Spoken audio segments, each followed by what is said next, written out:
દરિયામાં જઈને અમે 100-125 નોટિકલ માઇલથી મચ્છી લાવીએ અને છૂટક અહીંયા વેચાણ કરીએ છીએ અને માર્કેટ બી લઈ જાય આ લોકલ બહેનોને બી આપીએ છીએ.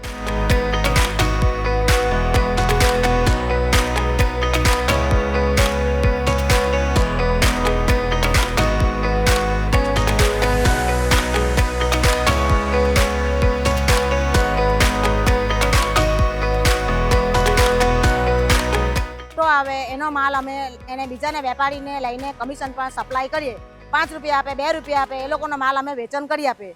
અમે ખુદ બી લઈએ, વેપારીને બી અપાવીએ.